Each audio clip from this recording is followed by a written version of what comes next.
my fellow page turners, and welcome back to the channel. I'm Matthew, the man with a cowboy hat, who reads. And today, we've lassoed up a read we want to talk about. I'm going to stop the voice. This is Alan Dean Foster's Mad Amos. I didn't know anything about this book when I first picked it up. Other than it had a really awesome cover.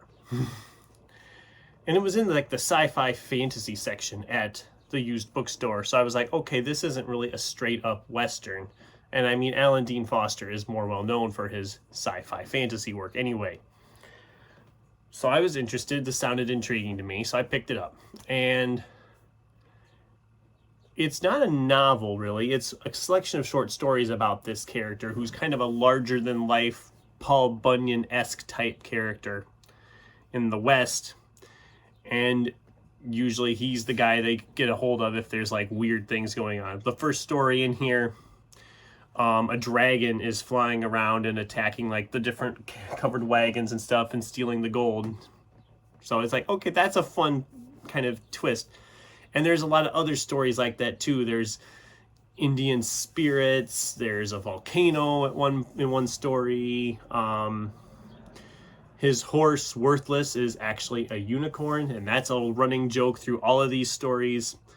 There's stuff with trains and the snake oil salesman, and just a lot of absolutely weird fantasy stories kind of thrown into the Old West.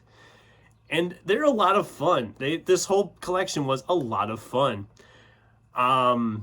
That's like the best thing I can say for it, that this was just, it was so much fun, so entertaining, very quick read. These stories are all about 25 to 30 pages long at the most. I think there was 10 stories in this collection.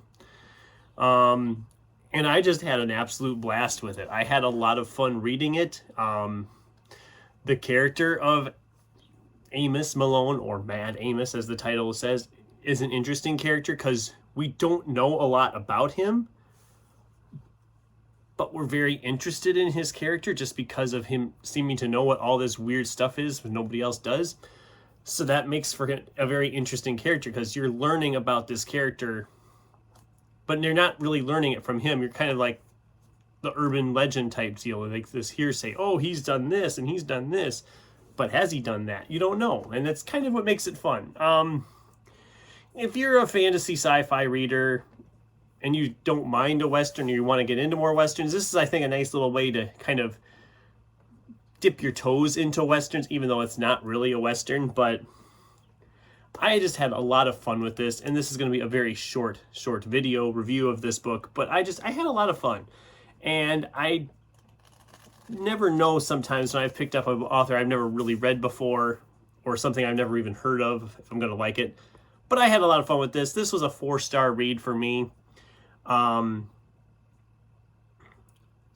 of the stories I really enjoyed. There was a couple, specifically the last story in this collection didn't feel like the rest of them because we put him on a boat to a South Pacific island, and that just kind of felt like it wasn't the same. It felt different from the rest of the stories, which are more in your Old West areas, you know, in your desert towns and settlements out in the wilderness. It didn't feel like that with that last story because it was that different. But I had a lot of fun with this. This is a fun June on the Range read if you're looking for something a little more fantasy, sci-fi, even some horror elements in there too with your Western. So that's my thoughts on Mad Amos. I know I've been gone for a little while. I'm hopefully going to get back into the swing of things here. You'd be surprised. I have like had no time to film. I mean, even my reading has been like struggling. I've made okay progress, but there's no way I get to all the books I had planned in June. And yeah, it's